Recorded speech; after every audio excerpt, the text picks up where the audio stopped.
ఎందుకు దొరుకుతున్నాయి నకిలీ అంటే మన బుర్ర నకిలీ అయిపోయింది, మన బుర్ర కల్తీ అయిపోయింది, ఆలోచన కల్తీ అయ్యింది. మంచిగా మేము చాలాసార్లు మాకు అనుభవం అయింది. ఎక్కడో పుస్తకాలు చదివి చెప్పట్లేదు. చాలామంది గృహస్థులు ఇంటికి పిలుస్తారు, స్వామీజీ మా ఇంట్లో హోమం చేయండి, చేద్దాం. సరే వస్తువులు ఇదేంటి అయ్యా, ఆ నెయ్యి తీసుకురండి, నందిని నెయ్యి తీసుకురండి, లేకపోతే ఇంకేదో పతంజలి నెయ్యి తీసుకురండి చెప్తాం, మేము రాసిస్తాం. మరి వాళ్ళు ఏం చేస్తారు, వాళ్ళకు తీరదు, ఓపిక ఉండదో తీరదో మనకు తెలియదు, ఎవరికో చెప్తాడు. వాడు పోతాడు మార్కెట్లో పోయి ఏదో పనికి మాలిని తీసుకొస్తాడు. ఇదేంటి ఈ నెయ్యి తెచ్చారు, మేము యజ్ఞం చేయడానికి వెళితే ఏముంటుంది, ఏదో ఉంటుంది, ఏదో కంపెనీ అయ్యేది. ఇది ఎందుకు తెచ్చారండి, మేము మంచి చెప్పాం కదా. ఏమోనండి మరి మా వాళ్ళకి చెప్తే ఇది తెచ్చారు వీళ్ళు, వాడిని అడిగితే ఏం లేవండి, అని మీరు చెప్పిన ఏం దొరకలేదండి. ఇలాగా చాలాసార్లు మాకు అనుభవం అయ్యి మేము ఏం చేస్తున్నామంటే నెయ్యి తెచ్చి పెట్టుకుంటున్నాం. ఎవరైనా యజ్ఞం చేస్తారంటే మేమే తీసుకెళ్తున్నాం నెయ్యే కాదు, మిగతా వస్తువులు కూడా కల్తీ వస్తువులే. శుద్ధమైన వస్తువు గ్రహించే స్థితిలో మనుషులు లేరు. కాబట్టి దానివల్ల అటువంటి వాటితో యజ్ఞం చేస్తే ఏమవుతుంది, సమిధలు కూడా షాప్లోకి వెళ్తారు, వాడు ఏదో సమిధలు తుమ్మ చెట్టు వేప చెట్టు సమిధలు అమ్ముతున్నారు, 40 రూపాయలకు ఇన్ని అమ్ముతారు. అవి తెచ్చి హోమం చేస్తుంటారు. ఇక కొంతమంది పురోహితులు అయితే ఏదో ఒకటి కానివ్వండి పని ముగించుకొని బయటపడదాం అన్నట్టు తయారయ్యారు. మాకేమో ప్రతిదీ ఒక పద్ధతి ప్రకారం ఉండాలి అని మేము తిప్పలు పడుతున్నాం. దానివల్ల మా సర్కిల్, మా నెట్వర్క్లో ఒక 50 మంది కూడా ఉండరండి భక్తులు. మాకు 50 మంది కూడా లేదు, మొత్తం తెలంగాణ ఆంధ్రప్రదేశ్ మొత్తంలో. అంటే మేము చెప్పినట్టు విని చేసుకునే వాళ్ళ సంగతి చెప్తున్నాను. ఈ మిగతా వాళ్లకు ఎవరో పనికిమాలిన పురోహితులు బోలెమని దొరుకుతారు. ఆ పురోహితులు వాళ్ళు చెప్పినట్టు వింటారు. మేము యజమానులు చెప్పినట్టు మేము వినాం. మేము చెప్పినట్టు యజమాని వింటేనే మేము చేస్తాం, లేకుంటే లేదు. ఇక్కడ కూడా అంతే. కాబట్టి మనిషి ఒక సిద్ధాంతానికి, ఒక పద్ధతికి, ఒక సిస్టమ్కు కట్టుబడి ఉంటే అప్పుడు అది మనిషి అంటారు. ఎలా పడితే అలా ఏదో ఒకటి చేసుకోవడం అది గొప్ప కాదు, అది దిగజారిపోవడం అంటారు. నాడు దిగజారిపోయినటువంటి వ్యక్తులను నెత్తి మీద పెట్టుకుంటున్నారు. ఒక పద్ధతిగా ఉన్న వ్యక్తులను చూస్తే పక్కకు పెట్టేస్తున్నారు. అబ్బో ఆ స్వామీజీనా, ఆయన పిలవకూడదు, ఆయన పిలిస్తే అన్నీ ఇది అంటాడు, అదంటాడు, పద్ధతులు అంటాడు, సిస్టమ్ అంటాడు, ఆయన పిలవద్దు అని కూడా అయింది ప్రచారం. కానీ మంచిదే, ఎందుకంటే ఈ చిల్లర వ్యక్తుల దగ్గరికి పోయే కంటే మనం ఒక క్లాస్గా, ఒక పద్ధతిగా ఉండడం మంచిదే కదా, మంచిది కాదా? కాబట్టి సింహము ఆకలేస్తే గడ్డి తినదు, ఏం తింటుంది, అది తినే ఆహారమే తింటుందట. మనిషి కూడా అంతే, పద్ధతిగా ఉండే మనుషులు ఒక పద్ధతి. అందుకే మేము పెద్ద యజ్ఞాలు ఏం చేయమమ్మా, నెలకు 1, 2 ఉంటాయి అంతే మేము చేసేది. మొత్తం సంవత్సరం మొత్తంలో ఒక 10-15 చేస్తే ఎక్కువ.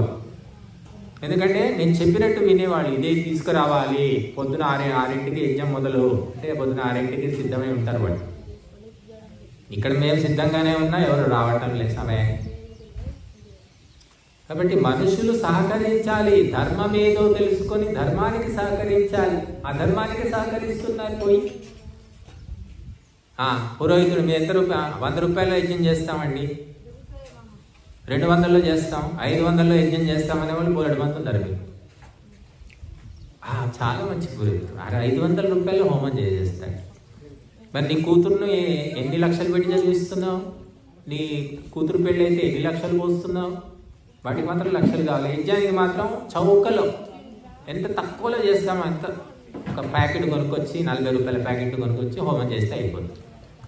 ఇది మనుషుల యొక్క ఆలోచన విధానం. ధర్మం దగ్గరికి వచ్చేసరికే మళ్ళీ తినేటప్పుడు, పెళ్ళిళ్ళప్పుడు, పేరెంటాలప్పుడు, ఫ్యాషన్ బట్టలు వేసుకునేటప్పుడు, మేకప్లప్పుడు మాత్రం లక్షలు ఖర్చు పెడుతున్నారు. అక్కడేం ఆలోచించట్లేదు. ధర్మము, దానము, పరోపకారము అనే దగ్గరే డబ్బులు ఖర్చు. ఇంకా చివరికి ఎలా ఉన్నారంటే యోగా కూడా అదే గతి పట్టింది. ఫ్రీగా యోగా నేర్పిస్తామంటే వచ్చేవాళ్ళు. సరే ఫ్రీగా లేదా డబ్బులు పెడితే డబ్బులకు కూడా వచ్చేవాళ్ళు. ఇక్కడ మేము యోగా క్లాసెస్ పెట్టాము పొద్దున 5 గంటలకు, యోగా 6 వరకు. ఫ్రీగా అంటే రాలేదు. సరే జనాలు ఫ్రీగా అంటే విలువ లేకుండా పోయింది కాబట్టి ఒక నెలకు ఒక 100, 200 ఎంతో పెట్టారు. అది 4 రోజులు వచ్చారు, అది కూడా బంద్. ఫ్రీగా అన్నారు, డబ్బులు అన్నారు. ఎలా? ధర్మం అంటేనే వ్యతిరేకం, ధర్మం అంటేనే అసహ్యం, విసుగు. ఇలా మనుషులు తయారయ్యారు. ఏ మనుషులు?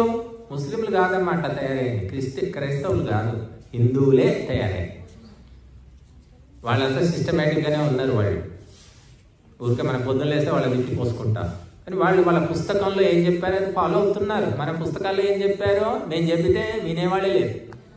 ఎందుకు చెప్తున్నారండి ఇవన్నీ, ఏం చెప్పొద్దు, ఏదో భజన వాడి ముగించండి అని కూడా వచ్చి చెప్పారు మాకు. ఇక్కడ భజన పాడి ముగించడానికి మేము ఇక్కడికి రాలేదు, హైదరాబాద్ నుంచి పని పాట లేక రాలేదు.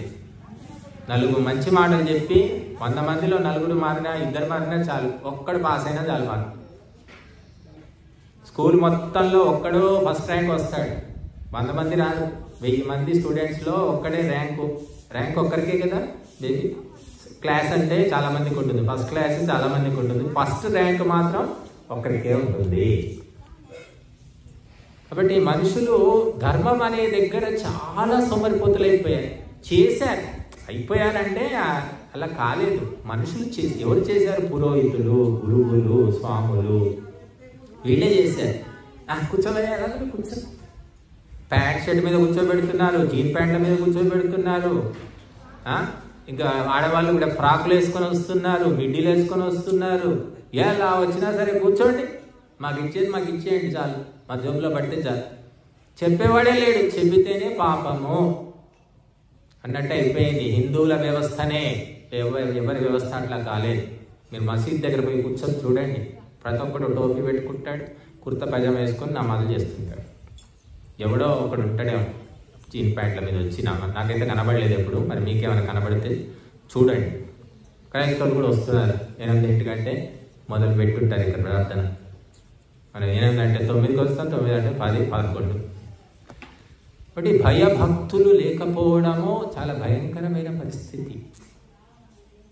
ఇప్పుడు ఈఫిల్ ఎగ్జామ్స్ ఏవో ఉన్నాయి కదా, ఏదో ఎగ్జామ్ అంటారు, MPhil, Eiffel, ICET, ECET exams ఉంటాయి కదా. ఎన్నింటికమ్మా ఎగ్జామ్? 7 o'clock 8 o'clock ఉంటుంది ఎగ్జామ్ కదా. 9 కంటే ఎన్నింటికి ఉండాలి అక్కడ? మనం ఒక 10 నిమిషాల ముందే ఉండాలి కదా. 1 నిమిషం లేట్ అయినా రానిస్తారా? 1 నిమిషం, పోనీ అర నిమిషం ఎందుకు రానివ్వరు? వాళ్ళేం దేవతలా? ఎక్కడ దిగొచ్చారా వాళ్ళు? డబ్బులు ఎవరు ఇస్తున్నారు? మనమా వాళ్ళ? మనం వాళ్ళకి ఇస్తున్నాం, వాళ్ళు మనకి ఇవ్వట్లేదు. కానీ మనం వాళ్ళకి భయపడి చెప్పినట్టు వింటున్నాం. ఇక్కడ మనం ఏం చేస్తున్నాం? ధర్మం దగ్గరికి వచ్చేసరికి పురోహితుడు చెప్పినట్టు వినాలంట. పురోహితుడు చెప్పినట్టు ఎవరు వినరు? మరి ఆ చదివేది చేసేదంతా పురోహితులు, స్వాములు, గురువులే. డబ్బు కమ్ముడు పోయారు పురోహితులు, స్వాములు, గురువులు. అందుకే ఎవరు భయపడడం లేదు. మేము డబ్బుకు అమ్ముడు పోవడం లేదమ్మా, అవసరం లేదు మాకు డబ్బులు. భగవంతుడు తినడానికి ఇస్తే చాలు, మనం ఇవ్వకపోయినా బతుకుతాం. కానీ దిగజారడం, మనం దిగజారి అందరినీ దిగజార్చడమా? ఒక తల్లి చెడిపోతే కుటుంబమే చెడిపోతుంది. ఒక పురోహితుడు చెడిపోతే ఊరంతా భ్రష్టు పడుతుంది. ఈ ఊరు కాదు, ఏ ఊరు పోయినా భ్రష్టు పట్టిపోయి ఉన్నాయి. ఎందుకంటే ఏ పురోహితుడైనా అంతకే ఉన్నాడు. నా పొట్ట నిండితే చాలు, నా పర్సు నిండితే చాలు, ఈ పూట గడిస్తే చాలు. ఇది పురోహితుల ఆలోచన. ఇట్లాంటి ఆలోచన ఉన్న పురోహితులను ముందర పెట్టుకొని హిందువులు ఏం బాగుపడతారు? ప్రపంచాన్ని శాసించమని వేదం చెప్తుంది. జగద్గురువు కావాలి భారతదేశం. అవుతామా? తాగిన డ్రైవరు బస్సు నడిపితే గమ్యానికి చేరుతామా, పరలోకం చేరుతామా? చెప్పండి. మద్యం, మత్తు, ఇక్కడ ధనము, డబ్బు అనే పిచ్చెక్కింది, మత్తెక్కింది. వాళ్ళు నడుపుతున్నారు ధర్మాన్ని. ఎక్కడ పోయి పడతాం? గోతిలో పడతాం, యాక్సిడెంట్ అవుతుంది, చేస్తే చేస్తాం, కాళ్ళు చేయి విరుగుతాయి. ఇది హిందూ సమాజం యొక్క పరిస్థితి. చాలా భయంకరంగా ఉంది. మాకు ఎప్పుడు బాధ వేస్తూ ఉంటుంది. ఏ బాధ వేసినా మనల్ని మనం బాగు చేసుకోగలం, మందిని మనం బాగు చేయగలమా? చెప్పడం వరకు చేస్తాం మేము. ఒక్కొక్క మనిషికి వెంట ఉండి ఎవరేం చేస్తారు? దేవుడే వదిలిపెట్టేశాడు. ఏమన్నా ఎడవండి అని చెప్పేసి సృష్టి చేసి అన్ని సౌకర్యాలు ఇచ్చేసి దేవుడు ఉన్నాడా? అడుగుతున్నాడు ఎవరిని? హత్యలు చేసిన అడగడం లేదు, తాగిన అడగడం లేదు, దొంగతనాలు చేసి ఏది. ఎవరైనా దొరికితే దొంగ, దొరకకపోతే లేదు. ఇంకా భగవంతుడు వ్యవస్థలో ఎప్పుడు శిక్షలు వేస్తాడో ఎవరు చూడబోయారు అన్నట్టు అయిపోయింది వ్యవస్థ. కాబట్టి ధర్మము అనేది చాలా సూక్ష్మమైనటువంటిది. మనము ఎవరు చూడటం లేదు, ఎవరికి తెలియదు అనుకొని ఇష్టం వచ్చినట్టు చేయడం కాదు. మన ధర్మ గ్రంథాల్లో అత్యంత సూక్ష్మ విషయాలు ఉన్నాయి. ప్రతి ఒక్కటి సమిధలు అంటే ఏ చెట్టు సమిధలు వాడాలి చెప్పారు. పుచ్చిపోయినవి ఉండకూడదు, బూజు పట్టినవి ఉండకూడదు, లేదా మలమూత్రాలు విసర్జించే ప్రదేశంలో ఉన్న చెట్ల కర్రలు కూడా పనికిరావు, మూలికలు పనికిరావు అని చెప్పారు. అంత పవిత్రంగా ఉండాలి. అలాగే యజ్ఞకుండం కట్టడానికి మట్టి ఎక్కడి నుంచి తేవాలి? చెరువులో మట్టి తెమ్మన్నారు.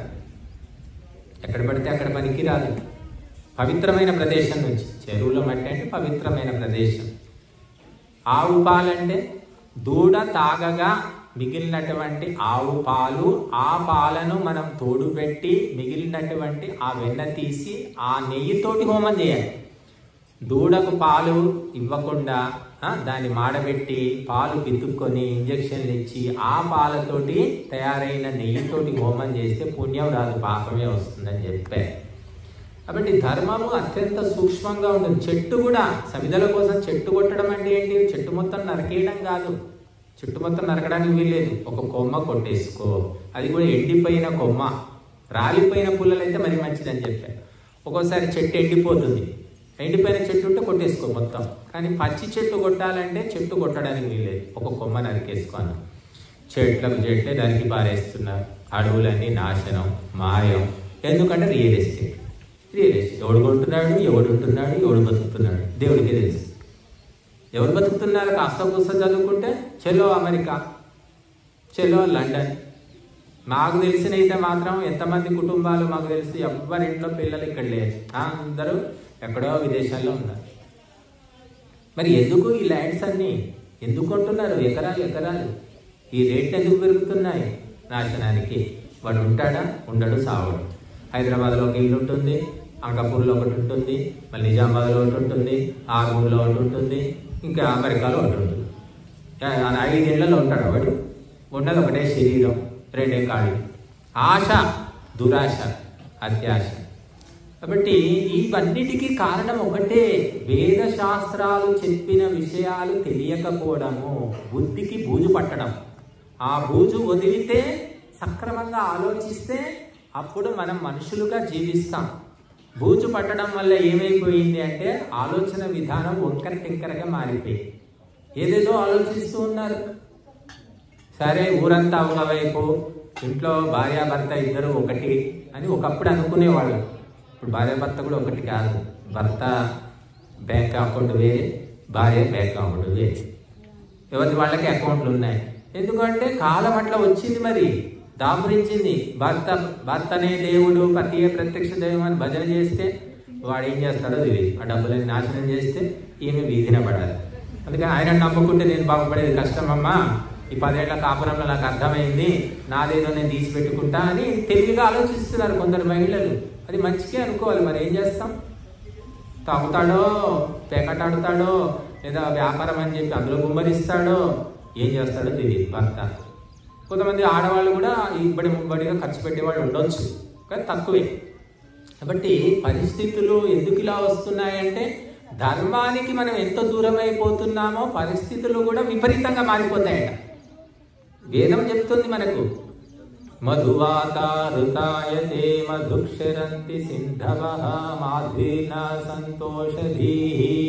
ఈ మధు సూక్తం అని వేదంలో ఉంది. ఈ సూక్తం ఏం చెప్తుందంటే ఋతాయతే, ఎవరైతే ధర్మ మార్గంలో నడుస్తాడో వాడికట మధువాత, గాలి అనేది మధురంగా వీస్తుందట, అనుకూలంగా ఉంటుందట వాయువు. మధుక్షరంతి సింధవః, నదుల యొక్క నీరు కూడా అతనికి మధురంగా మారిపోతుందట. ఔషధులన్నీ కూడా మధురంగా మారిపోతాయి, అనుకూలంగా మారుతాయి. అంటే ఆ ఔషధాలు పనిచేస్తాయి అన్నమాట. అట్లా ధార్మికుడికి ప్రకృతి మొత్తము అనుకూలంగా ఉంటుంది అని మనకు వేదం చెప్తుంది. నువ్వు ధర్మము తప్పావు, అడ్డగోలు తిండ్లు, అడ్డగోలు వ్యవహారాలు, అడ్డగోలు ఆలోచనలు, ఒక పద్ధతి లేదు, పాడు లేదు. నీకు మందు పని చేయదు, తిన్నది ఒంటికి పట్టదు, నిద్ర పట్టదు, నీకు ఏ ఆపరేషన్ చేసినా నువ్వు బతకవు, డబ్బులన్నీ నాశనం చేసి చేస్తావు. అంతకు మించే. ఎందుకు ఇదంతా జరుగుతుందంటే ధర్మానికి దూరమైన. ధర్మం ఎవరు చెప్తున్నారు? ఎక్కడ చెప్తున్నారు? నీకు విన్నారు ఎప్పుడైనా? ధర్మం అంటే ఏంటి? What is the definition of ధర్మ? చెప్పండి, హిందువులను అడగండి, ఎవరికి తెలియదు, ఆ పూజారికి కూడా తెలియదు. గ్యారంటీ నేను రాసిస్తాను. తెలియనంత కఠినమా ధర్మం? చాలా సరళం. ఏం చెప్పారు? ఆత్మవత్ సర్వభూతాని, ఒకటే ముక్కలో చెప్పేశారు. ధర్మం అంటే ఏమిటి? తెలుగులో పద్యంలో రాశాడు, భారతంలో నన్నయ్య. ఒరులేయవి ఉనరించిన నరవర తన మనమున కప్రియములకు నొరులకు తానవి సేయకునికి పరాయణము పరమ ధర్మ పదములకెళ్ళన్. నీకు ఇతరులు ఎలా చెడు చేయొద్దనుకుంటావో, నష్టం చేయొద్దనుకుంటావో, అదే చెడు, అదే నష్టము ఇతరులకు చేయవు. అదే ధర్మము. నిన్ను చంపాలంటే నువ్వు ఇష్టపడతావా? ఎవడైనా వచ్చి కత్తి తీసుకొని చంపవే, భలే వచ్చావు చంపేసి అని ఎవరు కోరుకోరు. మంచం మీద 6 నెలలు లేవకుండా పడ్డ రోగి కూడా ఇంకా బతకాలనుకుంటాడు. డాక్టర్ని మార్చండి, మంచి డాక్టర్ని చూపించండి. 6 నెలల నుంచి వాడు ఏం ట్రీట్మెంట్ చేస్తున్నాడు, ఇంకో డాక్టర్ని పిలవండి అంటాడు. కానీ 6 నెలలు బాబు మంచం లేవకుండా ఒళ్ళు హూనం అయిపోయింది, చచ్చిపోతాను, చంపేయండి, అయ్యో ఇంజక్షన్ ఇచ్చి చంపండి అని ఓడాడు. అలా మనిషికి చావాలని ఉండదు. నీకు ఎలా చావాలని లేదో ఏ ప్రాణికి కూడా చావాలని లేదు. కానీ నువ్వు చంపుతున్నావుగా. లేదండి నేను చంపుతాను, ఎవరో చంపుతున్నారు, మేము మాంసం తెచ్చుకొని వండుకొని తింటున్నాం, మేము చంపాము ఆ పాడ. అదే నువ్వు తింటున్నావని వాడు చంపుతున్నాడు, వాడు చంపుతున్నాడని నువ్వు తింటున్నావు, తోడు దొంగలు. కాబట్టి నీకు ఏది జరగకూడదని నువ్వు కోరుకుంటావో అది ఇతరులకు చెయ్యకు. నువ్వు ఇతరులు అంటే మనుషులే కాదు, ఏ ప్రాణికి చెయ్యకు. ఇది ధర్మము అని చెప్పారు. కాబట్టి ధర్మం అంటే ఏదో జుట్టు పీక్కునేంత కఠినమైన విషయం ఏం కాదు. అది అర్థం చేసుకోవడం సులభం. కొంచెం ఆచరించడం అంటే పట్టాలు ఎక్కే వరకు కష్టం, పట్టాలు ఎక్కిన తర్వాత కష్టమే లేదు. ఇప్పుడు జయరాజ్ గారు వాళ్ళ పాపలు, వాళ్ళ బంధువుల అమ్మాయిలు అనుకుంటా, సంవత్సరాలన్నీ చదువుతూ ఉన్నారు. చదవడం ఎలా ఒక్క రోజులో వచ్చిందా? అంటే వింటూ వింటూ ఇష్టంతో నేర్చుకున్నారు వాళ్ళు. ప్రయత్నిస్తే అమ్మగారు కూడా చదువుతున్నారు. ఈమె వయసు ఎంతో మరి, కానీ ఎంతుంటాయి, 80 ఉంటాయమ్మా, 70 పైన ఉంటాయి. ఎప్పుడు నేర్చుకుంది అంటే ఈ మధ్య కాలంలో నేర్చుకుంది, ఒక 5 ఏళ్ళు 10 ఏళ్ళు అయి ఉంటుందేమో. ఇష్టము, ఇంట్రెస్ట్ అన్నమాట. మన పక్కనే ఉన్నా ఇంట్రెస్ట్ లేకుంటే మనం నేర్చుకోము. మన పక్కన లేకపోయినా ఇంట్రెస్ట్ ఉంటే అమెరికా వెళ్ళి ట్రైనింగ్ అయ్యి వస్తాం మనం. బట్ ఇంట్రెస్ట్ కావాలి, శ్రద్ధ కావాలి. శ్రద్ధ ఉంటే ధర్మము కూడా పాటించవచ్చు, ధర్మం కూడా తెలుసుకోవచ్చు. మేము కూడా శ్రద్ధ ఉంది కాబట్టి మేము తెలుసుకోగలిగాం. గురువులు దొరికారు, ఆ గురువులు బోధలు చేశారు, అవి నెత్తికెక్కించుకున్నాం. నీకు సంకల్పం ఉంటే అన్ని దొరుకుతాయి. A to Z super market పెట్టాడు దేవుడు. ఈ సూపర్ మార్కెట్లో నల్ల మందు దొరుకుతుంది, ఏమంటారు గంజాయి దొరుకుతుంది, బ్రౌన్ షుగర్ దొరుకుతుంది, అవి దొరుకుతాయి. మళ్ళీ జీడిపప్పులు దొరుకుతాయి, కిస్మిస్లు దొరుకుతాయి, ఖర్జూరాలు అన్నీ దొరుకుతాయి. నీకు మంచి దొరుకుతుంది, చెడు దొరుకుతుంది. నువ్వు ఏది కావాలనుకుంటే అది దొరుకుతుంది. నీవు దొంగతనం చేయాలనుకుంటే నీకు దొంగలు పరిచయం అవుతారు. చిల్లర దొంగలు, జోబు దొంగలు, గజ దొంగలు, మొత్తం నెట్వర్క్ తయారైపోతుంది. అలాగా నీకు గురువు కావాలి. ఓ భగవంతుడా, ఒక్కొక్క మంచి గురువు నీవు, ఈ దొంగ గురువులతో వేగలేకపోతున్నాను, ఒక్కొక్క మంచి గురువుని ప్రసాదించాలి. నీ మనసులో మదనపడు, నీకు గురువును చూపిస్తాడు. నువ్వు ఆలోచన విధానాన్ని బట్టి నీకు దొరుకుతాయి. చాలే ఏదో టైం గంట సేపు ముగించుకొని పోవడానికి ఏ గురువు అయితే మాకేముంది, టైంపాస్ అనుకునేవాడు, ఇంకా వాడికి ఏముండదు. కొంతమంది ఉంటారు పెళ్లి సంబంధాలు, 50 పెళ్లి సంబంధాలు చూస్తారు. ఎందుకు 50 సంబంధాలు? పిచ్చి పట్టిందా వీళ్ళకి? 50 సంబంధాలు అంటే ఏంటంటే అట్లా తిరుగుతున్నారు. మ్యారేజ్ బ్యూరోలో పడి పెళ్లిళ్ళ పేరేళ్ళు, దీని ఇంత తృప్తి లేదు వీళ్ళకి అసలు అంటారు. కానీ వాడు 50 సంబంధాలు చూసి లాస్ట్కు ఎలాంటి వాళ్ళని దొరికించుకుంటాడంటే అందరూ ఆశ్చర్యపోతుంది. ఇలాంటి అమ్మాయి, ఇలాంటి అబ్బాయి ఎక్కడ దొరికారండి మీకు? మరి తిరుగు, నువ్వు గాలించు, జల్లడబట్టు, మంచి వస్తువు, మంచి వ్యక్తి దొరుకుతారు. ఈ ఉన్న చాలే ఇంకెందుకు అనుకుంటే అంతకే ఆగిపోతాం. కొంతమంది పిల్లల్ని చూస్తే నేను డిగ్రీ చదువుతూ ఉంటాను, 90 మార్కులు 90 మార్కులు తక్కువ, నాకు 99 రావాలి అంటాడు. 90 వచ్చింది ఎక్కువయ్యా బాబు, ఇంకెందుకు? లేదు నేను నెక్స్ట్ మళ్ళీ దాన్ని రివిజన్ రెన్యూవల్ ఏదో ఎగ్జామ్ రాస్తాను, మళ్ళీ 99 రావాల్సిందే అంటాడు వాడు. నెక్స్ట్ టైం తెచ్చుకుంటాడు కూడా వాడు. అట్లా సాధించాలి పట్టుదలగా, ఇది నాకు కావాలి, దీని అంతు తేలుస్తాను అని అనుకుంటే దొరుకుతాయి, అన్నీ దొరుకుతాయి. ధర్మం దొరుకుతుంది, దేవుడు దొరుకుతాడు, అన్నీ దొరుకుతాయి. ఏముందిలే ఒక గంట సేపు ఏదో కూర్చొని పోయడానికి ఏదైతే అనుకుంటే అంతే ఉంటుంది. కాబట్టి లోతుగా ఆలోచించి ధర్మాలు ఇది కరెక్ట్ కాదు అని ప్రతి ఒక్కరికి తెలుసు. ఇప్పుడు మేము చెప్తున్నామంటే ఏదో మాకు దివ్య దర్శనం ఉంది, మూడో నేత్రం ఉంది, మాకే తెలిసిందని కాదు. మీ అందరికీ తెలుసు ధర్మ వ్యవస్థ ఎలా ఉంది, ఎంత భ్రష్టు పట్టింది. అందరికీ తెలిసినా కూడా ఏముందిలే ఒక గంట సేపు చేసుకొని పోతే అయిపోయింది కదా, మళ్ళీ మనకేది ఎందుకని ఉపేక్ష. కౌరవ సభలో ద్రౌపదికి అన్యాయం జరుగుతుంది. అక్కడ అందరు ఉన్నారు, గురువులు ఉన్నారు, పితామహులు ఉన్నారు, బంధువులు ఉన్నారు, ధర్మవేత్తలు ఉన్నారు, అందరూ ఎవరైనా తక్కువేం లేరు అక్కడ. నాకెందుకులే అని నోరు మూసుకొని కూర్చున్నారు, అంతా చచ్చూరుకున్నారు. అలాగా ధర్మానికి అన్యాయం జరుగుతుంది, ధర్మము కాదని తెలుస్తుంది, కానీ ఎవ్వరూ కూడా ఆ వ్యవస్థనే పోషిస్తున్నారు, దాన్ని బయటికి రావట్లేదు. దానివల్ల నష్టపోతున్నారు, వాళ్ళు తెలుసుకోవడం లేదు. ఇప్పుడు ధర్మం అంటే ఖచ్చితంగా స్పష్టంగా ఇది ఇంతే అంతే ఉంటుంది. అక్కడ ఛాయిస్ ఉండదు, అక్కడ ఆప్షన్స్ ఉండవు. ధర్మం అంటే చేసి తీరాల్సిందే. అట్లా మనం నడుచుకున్నప్పుడు మనం శాంతిగా ఉంటాము, ఆరోగ్యంగా ఉంటాము, ఆయుష్ పెరుగుతుంది. ప్రాణం పోయినప్పుడు కూడా ఆ చెట్టు మీద నుంచి పండు తనకు తానే రాలిపోయినట్టుగా ఆ ప్రాణం కూడా ఎవ్వరికి ఇబ్బంది పెట్టకుండా పోతుంది.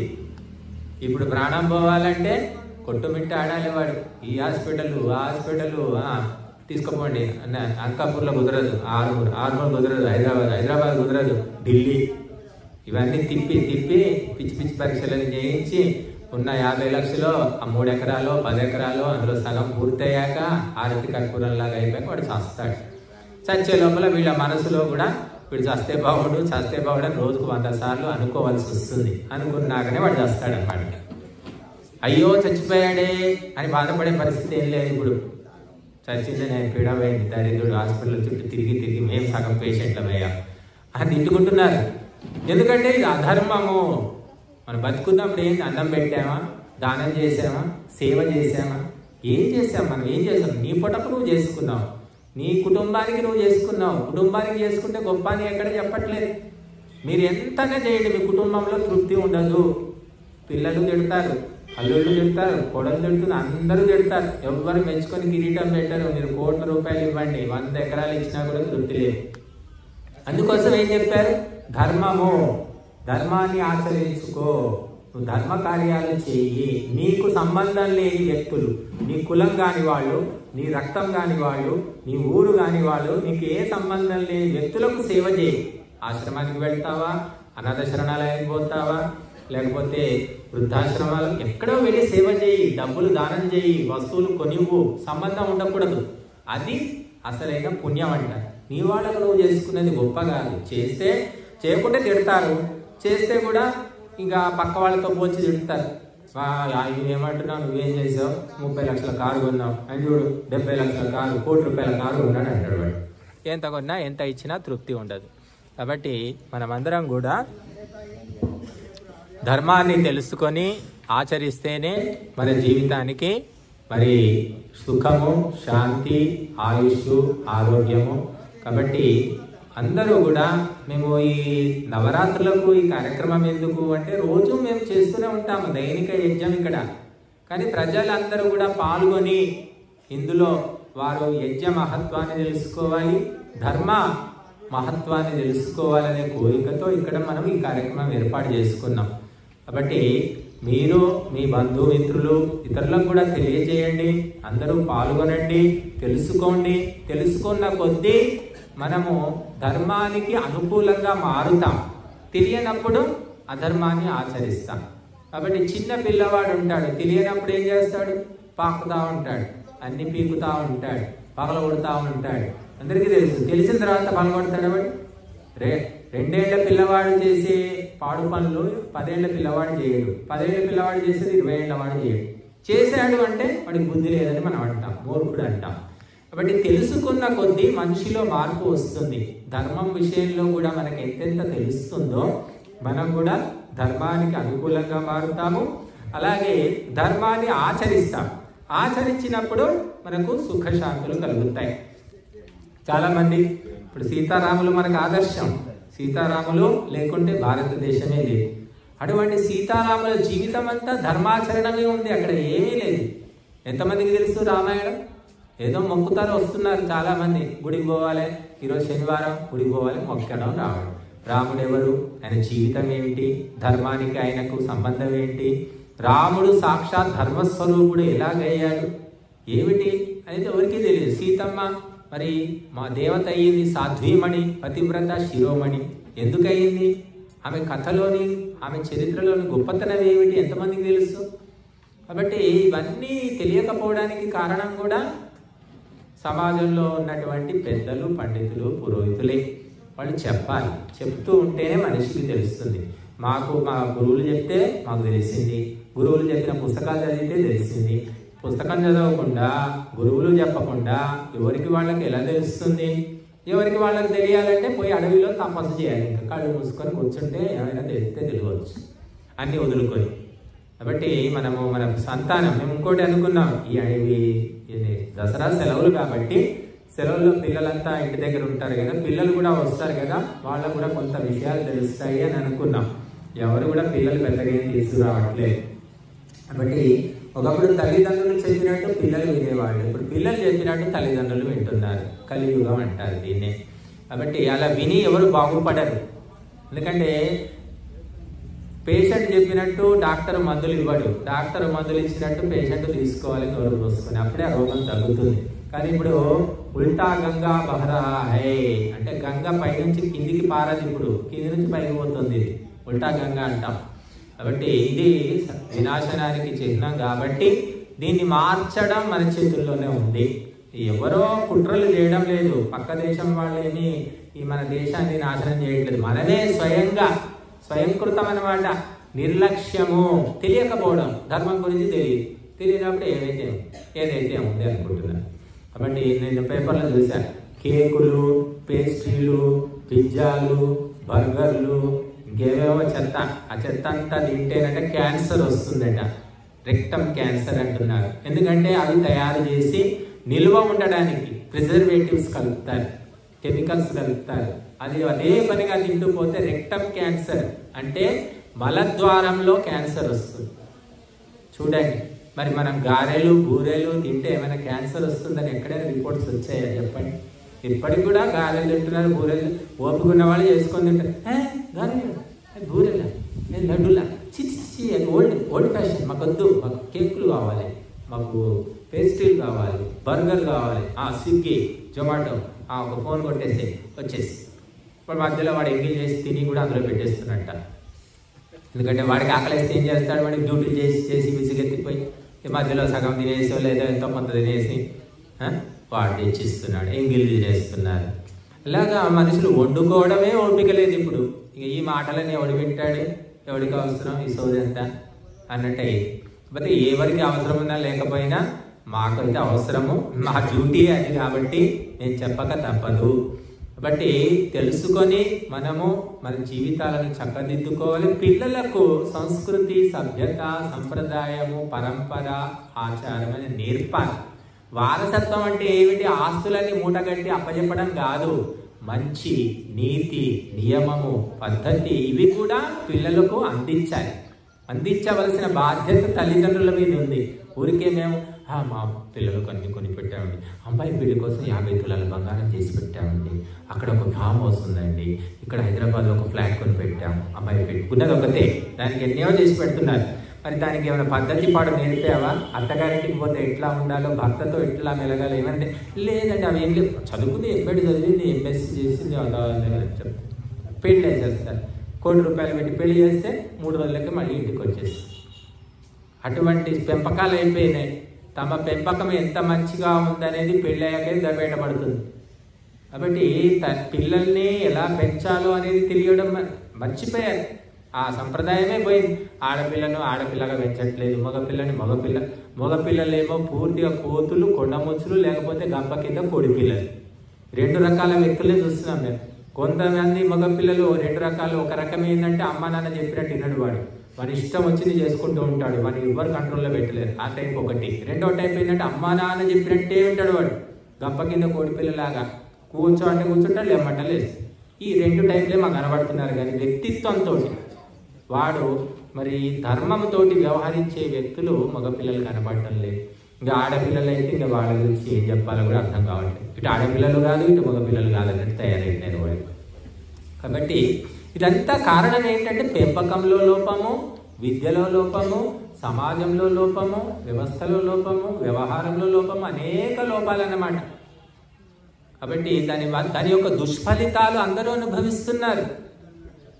ఇప్పుడు 70-80 ఏళ్ళు ఉన్న వాళ్ళందరికీ తెలుసు ఏంటి ఇదేం వ్యవహారం బాబోయ్, మా చిన్నప్పుడు ఇట్లా లేవండి మేము.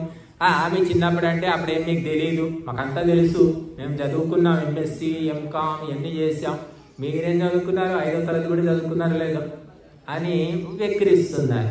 కానీ తర్వాత ఎప్పుడు తెలుస్తుందంటే పెళ్ళయి పిల్లలు కన్న తర్వాత అప్పుడు అమ్మమ్మ చెప్పింది నిజమే, నాయనమ్మ చెప్పింది నిజమే అని కొంత తెలుస్తుంది బుద్ధిమంతులకు. ఇంకా బుద్ధిహీనులకైతే అప్పుడు కూడా తెలియదు. కాబట్టి మనము జీవితాలకు పనికొచ్చే చదువులు చదవడం లేదు. మీరు ఎంఎస్సి ఎంకామ్ ఎంబీఏ ఏమైనా చదవండి, జీవితానికి మాత్రం అది పనికిరాదు. పొట్ట నింపుకోవడానికి పనికి వస్తుంది, కానీ భర్తతో, అత్తతో, మామతో, పిల్లలతో ఎట్లా వ్యవహరించాలి ఏమిటి ఆ చదువులో ఏమీ లేదు, సున్నా. కాబట్టి జీవిత వ్యవహారం కోసము గురువులను సంప్రదించాలి, ఉత్తమ గ్రంథాలు స్వాధ్యాయం చేసుకోవాలి, మంచి మంచి ఉపదేశాలు వినాలి, అప్పుడే మన జీవితాలు బాగుపడతాయి. కాబట్టి మీరందరూ కూడా అటువంటి ప్రయత్నం చేస్తారని ఆశిస్తున్నాము. ఎవరిని నొప్పించాలనే ఉద్దేశం కాదు, అందరూ రియలైజ్ కావాలి, తెలుసుకోవాలనే ఉద్దేశంతో మేము చెప్తున్నాం. ఎందుకంటే భారతదేశము ప్రపంచానికి మార్గదర్శి. ఎప్పుడో కాదు, ఇప్పుడు కూడా ప్రపంచంలో ఇప్పటికీ కూడా ఏదైనా కాస్తో కూస్తో సభ్యత, మానవత్వం ఉందంటే మన దేశంలోనే ఉందండి. ఇంకా ఇన్ని అత్యాచారాలు, ఇన్ని లంచగొండితనాలు, ఇన్ని దొంగతనాలు ఎన్ని జరిగినప్పటికీ కూడా ఒక భాగము మనకు ఇంకా పవిత్రంగా, ఇంకొక పద్ధతిగా మన పరంపరను బట్టినే నడుచుకునే వాళ్ళు చాలామంది ఉన్నారు. కాబట్టి ఆ పరంపరను మళ్ళీ మనము మన సంతానానికి, కొడుకులకు, మనవాళ్లకు మనం అందించాలి. అదే మనం చేసే గొప్ప ఘనకార్యం. గురువు యొక్క పరంపరను శిష్యుడు అందుకుంటాడు. అలాగా మరి తండ్రి యొక్క పరంపరను, మంచి పరంపర పుత్రుడు అందుకోవాలన్నమాట. అది మన యొక్క పరంపర. అంతే తప్ప ఎక్కడో అమెరికాలో సెటిల్ అయిపోయాము అంటే కాదది. ఎక్కడో అమెరికాలో కూడా గొప్ప ఏదో ఒకటి పెద్ద ఇబ్బంది వస్తుంది, అంత పారిపోయి వస్తారు. అది తప్పదు ఎవరికైనా కూడా. కాబట్టి మనము మన పుట్టినిల్లు, అమ్మాయి ఎప్పుడైనా పుట్టిల్లు వదిలేసి అత్తింటికి పోవాల్సిందే అని అందరికీ తెలుసు. కానీ అత్తింటికి చేరినప్పటికీ కూడా ఆ అమ్మాయి మనసు ఎప్పుడు ఎక్కడ ఉంటుందంటే పుట్టింటి మీదే ఉంటుంది. ఆ పుట్టింట్లో అందరూ బాగుండాలి, అయ్యో తమ్ముడికి ఏదో అయ్యిందట, నాన్నకు బాగాలేదట అని ఎప్పుడు బాధపడుతుంది. పుట్టింటి వాళ్ళు సంతోషంగా ఉంటే, ఆరోగ్యంగా ఉంటే ఆ అత్తింట్లో ఉన్న అమ్మాయి కూడా ఆమె ప్రత్యేకంగా పొయ్యి ఏం చేస్తుంది, వాళ్ళకి ఏం చేయదు. ఇప్పుడన్నా కాస్త పొయ్యి చేస్తున్నారు, ఒకప్పుడైతే అది కూడా లేదు. అత్తగారింటికి అమ్మాయిని ఇచ్చామంటే బతికినా చచ్చినా అక్కడే అని ఉండేది. చివరికి ఎంతవరకు అంటే అమ్మాయి తండ్రి కూడా అమ్మాయి ఇంటికి వస్తే తినేవాడు కాదు, చూసిపోయేవాళ్ళు అంతే, తినే పద్ధతి లేదు. చాలామందికి తెలుసో లేదు, అమ్మాయి దగ్గర ఏమీ తినకూడదు, అమ్మాయి సొమ్ము తీసుకోకూడదు అని కట్టుదిట్టాలు ఉండేవి. ఇప్పుడు అమ్మాయిలు సంపాదిస్తే మొగుళ్ళు కూర్చొని తింటున్నారు, భార్యలు సంపాదిస్తే భర్తలు తింటున్నారు. అటువంటి దుష్ట వ్యవస్థలో ఉన్నాం మనం. కాబట్టి ఇక ఎంత చెప్పుకున్నా కూడా అది గొంగట్లో కూర్చొని వెంట్రుకలు ఏంటంటే ఉంటుంది. కాబట్టి ఇది మనకు వేదము చెప్పినటువంటి వ్యవస్థ, ధార్మిక వ్యవస్థ. ఆ వేదము చెప్పిన వ్యవస్థ ప్రపంచమంతటా కావాలని మహర్షులు ఆకాంక్షించారు. అటువంటి ప్రయత్నం జరుగుతోంది. మేమొక్కరమే కాదు, ఎంతోమంది చెప్తూ ఉన్నారు, ప్రయత్నాలు చేస్తూ ఉన్నారు. కాబట్టి మన వంతుగా మనము చీమకు ఎంత సహాయం, ఉడత సహాయం లాగా ఏదో మేము కూడా మా వంతుగా మా ఆవేదన చెప్తున్నాము. అది అర్థం చేసుకున్న వాళ్ళు అనుసరించండి, సహకరించండి. ఓం శాంతి.